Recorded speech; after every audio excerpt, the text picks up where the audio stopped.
Okay, all right. Hello, my name is Daniel James. Like all of you, I am an animation student. The field I want to go into after 3 years is looking into 3D animation. So that's what my presentation is about: professional practice research. My discoveries of 3D CG animation, or as it's known, computer-generated imagery. At first glance, I wanted to look at the origins of this, but it was hard to actually find the very specific origins. A lot of these websites I go on seem to be very vague, but they did have the very earliest examples where it was used, mostly in films. So as you can see here, you've got examples from films such as Westworld, produced in 1973, which showed the first use of 2D computer digitalized images. A classic, Star Wars Episode 4, A New Hope, 1977, which featured the first usage of vectors. And of course Tron, which had the first fully fledged 3D CGI scenes, using the famous light cycle sequence. Obviously, how the cars move along, creating a giant wall, and that's the game. This is in the early 1970s, like early 80s as well. So this is not a new thing, it has been done before, but obviously today, in a new millennium, we have found ways to actually progress this into films even more. Now I know this is all about films, but I'll get on to other examples in a minute. And in a new millennium, we have seen new examples of CGI actually being, evolving along the course of time. For example, Spider-Man, which is the first usage of the 3D software we use, such as Maya.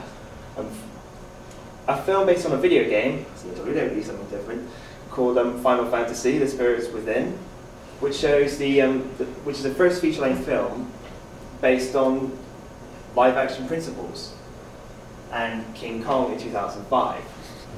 Now, the real example, well, it's just a badass film in itself. But if you compare this to the really early King Kong film with the stop motion, where it was all like really shaky and everything, you think that we have actually come a really long way in filmmaking. Now I've looked at some countries that it's actually used in, and I have found so many examples of where you'll find different animation studios in the world. Like here in the UK, we've got our humble Agent Bob, Real Time, UK, and Beanbox Animation. In the United States, we have companies such as DreamWorks and Disney Pixar, and the game company Valve. In Canada, it's the same thing again. Pixar have their own station in Canada. Another example is Art Productions.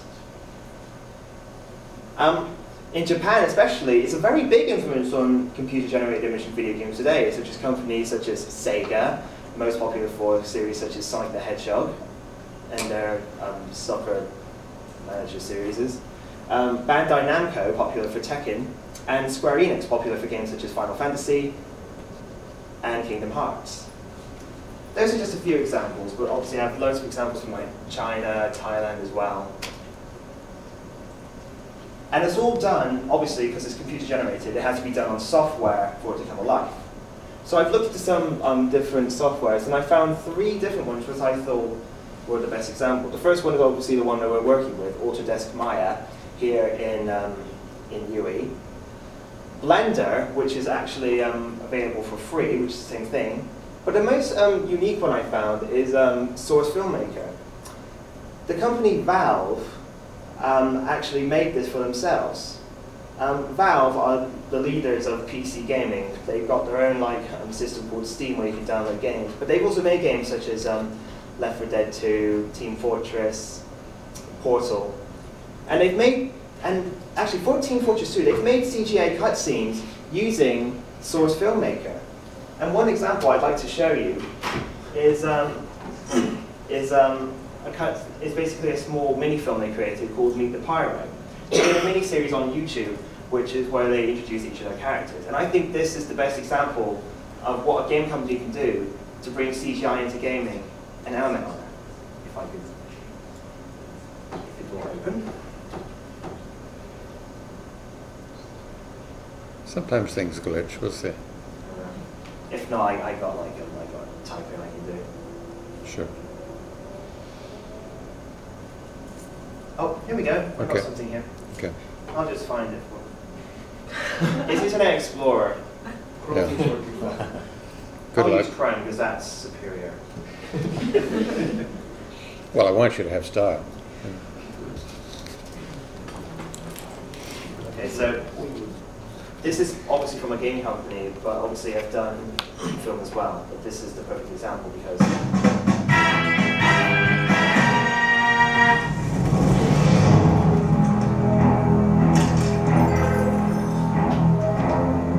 I feel no man, but that thing,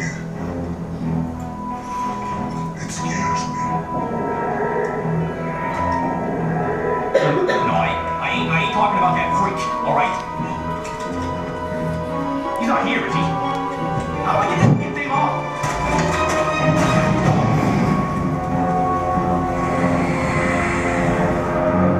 One shudders to imagine what inhuman thoughts lie behind that mask.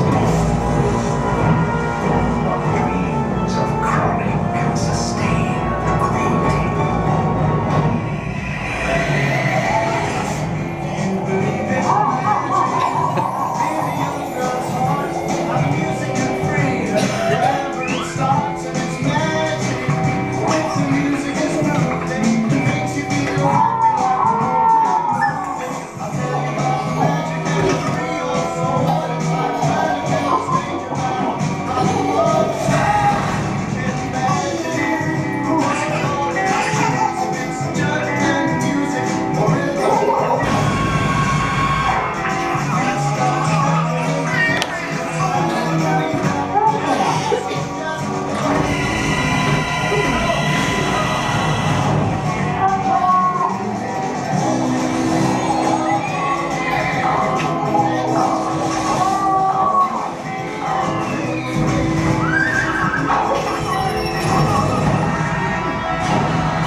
I think you get the point. Well, I have a sense of humor. Okay, we're back. Isn't technology a wonderful thing indeed? Good save. Yeah, that was a fun 5 minutes of glitches. Now it's back to another 30 or to 60 seconds of slide. Okay, just to finish off, I wanted to talk about like how it's used today. Again, I spent a lot of time talking about films and video games. Obviously, I've got to hopefully some examples here. DreamWorks' Shrek or Disney's Wreck-It Ralph. Whether it's Pixar or not, because now Disney have destroyed the 2D section, which is obviously the legacy that Walt Disney started off on, which was a bad move. Again, video games, Team Fortress 2, a good example, again, Sega, but Sonic Lost World. Sega actually make really good CGI cutscenes for Sonic games. The stories are rubbish, but at least they're pretty to look at. Visual effects in films, again, go back to that. Obviously, this year released Star Trek Into Darkness, and my favorite film of this year, Thor: The Dark World.